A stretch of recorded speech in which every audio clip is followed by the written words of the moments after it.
മെക്സിക്കോയ്ക്ക് പിന്നാലെ കാനഡയ്ക്കെതിരെ US president Donald Trump പ്രഖ്യാപിച്ച ഇറക്കുമതി തീരുവയും വൈകും. അപ്പൊ ട്രംപ് പിറകോട്ടാണോ? കനേഡിയൻ പ്രധാനമന്ത്രി ജസ്റ്റിൻ ട്രൂഡോയുമായി ട്രംപ് നടത്തിയ ചർച്ചയിലാണ് ഈ തീരുമാനം ആയിരിക്കുന്നത്. ഒരു മാസത്തേക്കാണ് തീരുമാനം നടപ്പിലാക്കുന്നത് മാറ്റിവെച്ചിരിക്കുന്നത്. വിവരങ്ങളുമായി മധു കൊട്ടാരക്കരയാണ് ചേരുന്നത്. മധു, ഗുഡ് ഈവനിങ്. അപ്പോൾ ഈ ട്രംപ് പിടിച്ച പിടിയാലെ എല്ലാം ഒരു ദിവസത്തിനുള്ളിൽ 2 ദിവസത്തിനുള്ളിലൊക്കെ എല്ലാം നടത്തുമെന്ന് പറഞ്ഞു. പക്ഷേ ആദ്യം ഈ ചുങ്കപ്പോര് തുടങ്ങുമെന്ന് നമ്മൾ കരുതി. ഇപ്പോൾ അതിനൊരു ചെറിയ സമവായം ഒന്ന് മയപ്പെട്ടിരിക്കുകയാണ് ട്രംപ്. പ്രവചനാതീതമാണ് ട്രംപിന്റെ സ്വഭാവം. അപ്പോൾ എന്താണ് സംഭവിക്കാൻ പോകുന്നത്? ഈ ചുങ്കപ്പോരിലൊരു അയവുണ്ടാവുമോ? Good morning Christina, Prajin. ഇതിൽ മയപ്പെടുത്തുക അല്ലെങ്കിൽ അയവ് ഉണ്ടാവുക എന്നതിലപ്പുറത്തേക്ക് ട്രംപ് മനസ്സിൽ കണ്ടതിലേക്ക് ഈ 2 രാജ്യങ്ങളും വന്നിരിക്കുകയാണ് എന്ന് വേണമെങ്കിൽ പറയാം.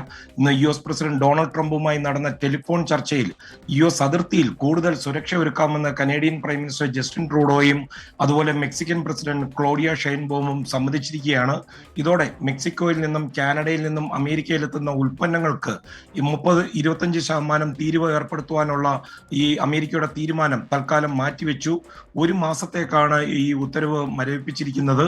അതിർത്തിയിലേക്ക് ആവശ്യമായ സാങ്കേതിക സഹായവും അതുപോലെ സൈന്യവും എത്തുമെന്ന് കാനഡ അറിയിച്ചിട്ടുണ്ട്.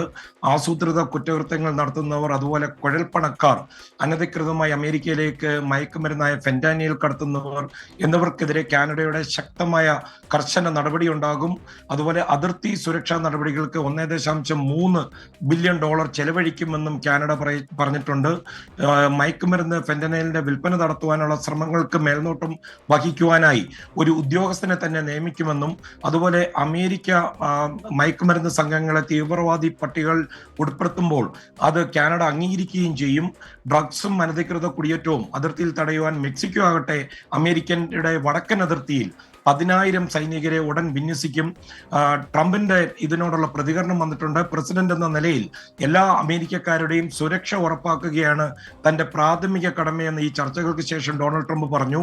ഇപ്പോഴത്തെ റിസൾട്ടിൽ വളരെ തൃപ്തനുമാണ് ട്രംപ്. കൃഷ്ണ പ്രജിൻ.